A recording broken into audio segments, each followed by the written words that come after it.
Hi guys! Kumusta po sa inyong lahat? Ayan, good morning everyone and shout out po sa ating mga new followers. So for today's video ay samahan niyo po ako magluto nitong ating ulam for today. Walang iba kundi itong ating nilagang pork liempo and syempre hindi mawawala ang ating maraming sangkap na gulay tulad ng meron po tayo guys ilalagay na repolyo, meron tayong pechay, maglalagay rin po tayo ng saging na saba.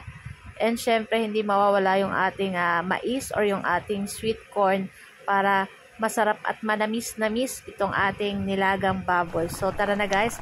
At samahan nyo na po magluto and enjoy watching po. Ayan. So, nagpakulo lang po ako dyan ng ating pork dyan guys. Ayan, papalambutin lang natin iyan. At pagkatapos, maglalagay na tayo dyan ng ating sibuyas, pamintang buo at naglagay pa ako ng crack na paminta. At naglagay na rin po ako dyan guys ng asin at maglalagay po ako ng 1 teaspoon na sugar para pang-balance sa lasa nitong ating pork nilaga. So optional naman po yun. Kung ayaw nyo lagyan ng sugar, pwede nyo naman pong i-skip yun.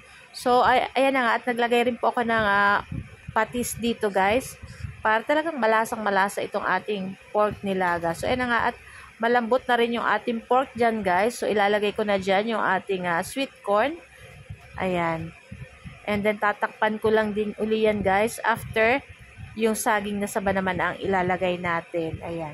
So, yung ginamit kong saging na saba, guys, is yung medyo parang hubal siya or parang pahinog na, guys, para manamis-namis. So, ayan na nga. At malambot na rin yung, okay na rin yung ating sweet corn. Ilagay na natin dyan yung ating saging na saba. Pwede nyo pong hindi balatan yung saging na saba. Pwede nyo naman pong balatan. So, nasa sa inyo po.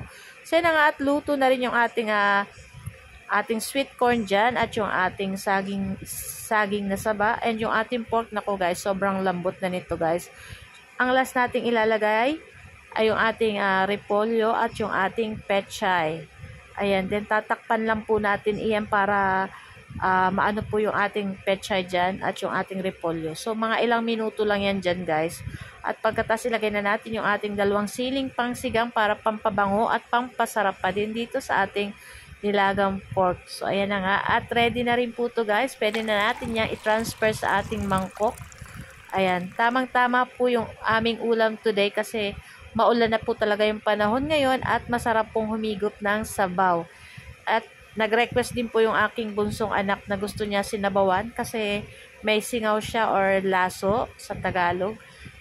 Nahirapan siyang kumain guys pag medyo dry yung pagkain. So, request niya may sabaw.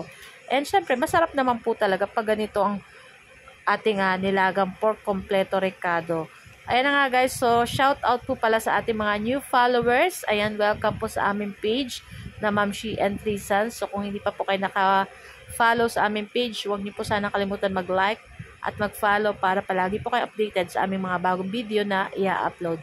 And huwag niyo po sana guys kalimutan mag-like, comment at pa-share po ng ating video. So guys, tara na at samahan nyo na po kaming kumain na itong ating napakasarap na ulam for today's video. Walang iba kundi itong ating pork nilagang liempo na napakaraming gulay.